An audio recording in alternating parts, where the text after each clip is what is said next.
Good morning বন্ধুরা, সুতোপাঁচ ব্লকে সবাইকেই স্বাগত। তো চলে এসছি আর একটা নতুন সকাল নিয়ে। তো আমি খুব ভালো আছি, তোমরা কেমন আছো সবাই জানিও। তো এই যে সকাল হয়ে গেছে, তো সকাল হয়ে যাওয়ার পর উঠে আমি কিছু কিছু কাজকর্ম সেরে নিয়েছি, দিয়ে তারপরে চাটা খেয়ে চলে এসেছি। এই যে বিছানাটা তুলবো, আর কুচুমা ঘুমিয়েছে, ওকে ঘুম থেকে তুলবো বলে। তো আজকে হলো রবিবার, তো আজকে তো কুচুমার স্কুল নেই, ছুটি। তাই কুচুমা আজকে অনেকক্ষণই ঘুমিয়েছিল। তো ঘুমিয়েছিল মানে বেশ অনেকটা বেলাই হয়ে গেছিল, উঠছিল না কিছুতে। ওই জন্যে ওকে ডাকতে এসেছিলাম। আর ওই যে ও আগের দিন যে মেলা থেকে যে মাথার যে টুপি দেওয়া ব্যান্ডটা দেখাচ্ছিল, মানে প্রথম আমাদের বড়দেরও তারপরে যে সব জামা কাপড়গুলো জিনিস আনি, তো মানে ও গায়ে পরেছিল প্রথম সব ওখানে জমা করে রেখেছে। আগলে রাখি ও প্রথমে এসে মশারিটা গুছিয়ে নিয়ে অতটা যত্ন মাথার কাছে যে যে জিনিসগুলো জমা করে রেখেছিল প্রথমে সেইগুলো আগলে রাখি, তুলে নিলাম। ওর ক্ষেত্রেও ওই রকম হয়েছে। তো প্রথম তো কদিন ওই মাথার ওই ব্যান্ডটাকে ছাড়ছে না মোটামুটি কাছ থেকে। ও কাছে নিলেও নিয়ে ঘুমোয়, আর যখন বিছানা থেকে উঠে যায় তখনও ও বিছানা থেকে উঠে ওটা হাতে করে নিয়েই উঠে যায়। তো তোমাদের দাদাভাই ওই যে জানলার কাছে বসছে আর মোবাইল দেখছে।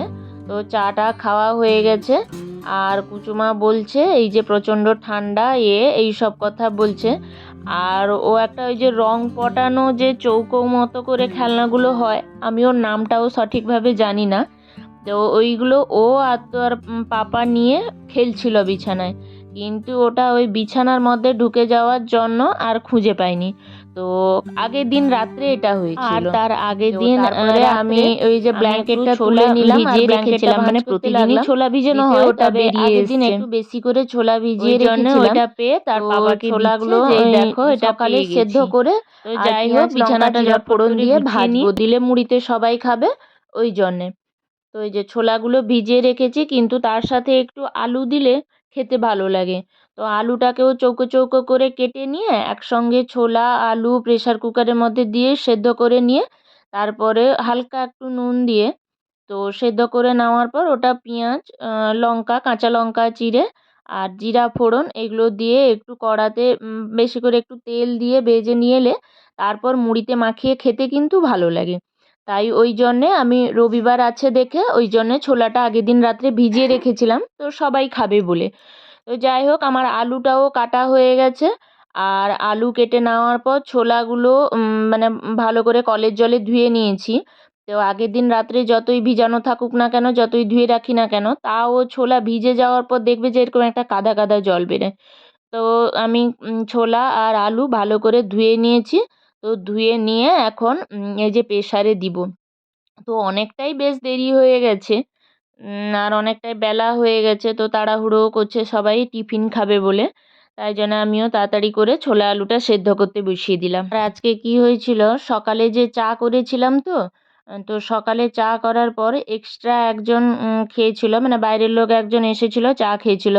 তো ওই জন্যে বাপির জন্যে আর চাটা কুলোয়নি।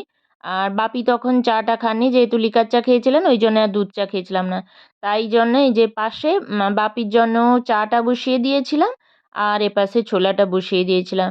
তো যাই হোক ছোলা টোলা ভেজে টিফিন খেয়ে নেওয়ার পর তারপরে এই যে বাপি বাজার থেকে মাছ নিয়ে এসেছিলেন। এখানে আছে এই যে পলিথিনের মধ্যে পার্শে মাছ, এগুলো এই যে দেখতে পাচ্ছ এগুলো হলো পার্শে মাছ। আর এখানে আছে পটল মাছ আর রুলি মাছ, এই তিন রকমের মাছ এসছে। তো যাই হোক এতগুলো ছোট ছোট মাছ কাটাও তো অনেকক্ষণ সময় লাগে।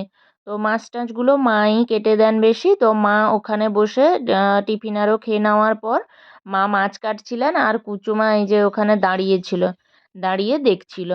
আর আমিও দেরি না করে চলে এসেছিলাম রান্না বান্না করব বলে। আর প্রচণ্ড ঠান্ডা ছিল ওই দিন সকালে, তো ওই জন্যে আর দেরি না করেও চলে এসেছিলাম। এই যে কিছু একটু রোদও বেরিয়েছিল, ঠান্ডা থাকলেও একটু রোদটা বেরিয়েছিল, ওই জন্য জামা কাপড়গুলো আরও মেলে দিয়েছিলাম। তো তারপরে এই যে রান্নাবান্না শেষ করে আর চলে এসেছিলাম এই যে খেতে। আমরা তিনজন সদরে বসে খেয়ে নিয়েছিলাম। মানে আজকে প্রচণ্ড ঠান্ডা বলে আজকে সত্যিই কথা বলতে আমরা স্নান করিনি, আমি আর কুচুমা স্নান করেনি, কিন্তু তোমাদের দাদা ভাই এই যে স্নান করে এসে খেতে বসছিল। তো এই যে খেতে বসছিল। আর এক প্রকার মাছ রাত্রে রেখে দিয়েছিলাম, তো সব রকম মাছ করিনি, তো এক প্রকার মাছ রাত্রে রেখে দিয়েছিলাম। তারপরে খাওয়া দাওয়া করে কুচুমা এই যে ঘুমিয়ে পড়েছিল। তো ঘুম থেকে ওকে বিকেলে হতে ঘুম থেকে ডাকতে এসেছিলাম। তো আমরা সবাই ঘুমিয়ে পড়েছিলাম অনেকক্ষণ, বেশ মানে ঠান্ডাটা পড়েছিল প্রচুর বলে আমরা সবাই ঘুমিয়ে পড়েছিলাম। আর বাইরে কুয়াশা চারদিকে, জানলায় পর্দা দেওয়া আছে, ওই জন্য ঘরটা না কেমন কেমন অন্ধকার অন্ধকার, কিন্তু ওটা না বিকেলের সময়ে আর কি। যাই হোক, রাত্রে আজকে প্রচণ্ড ঠান্ডা, ওই জন্যে আর মানে বেশি কিছু মানে রান্না বান্না করিনি। তো সবাইকে বললাম মুড়ি খেয়ে নেওয়ার জন্য। তো রাত্রেবেলায় যে ঘুগনি করেছিলাম আর মুড়ি করেছিলাম, মুড়ি ঘুগনি খেয়ে ঘুমিয়ে পড়েছি।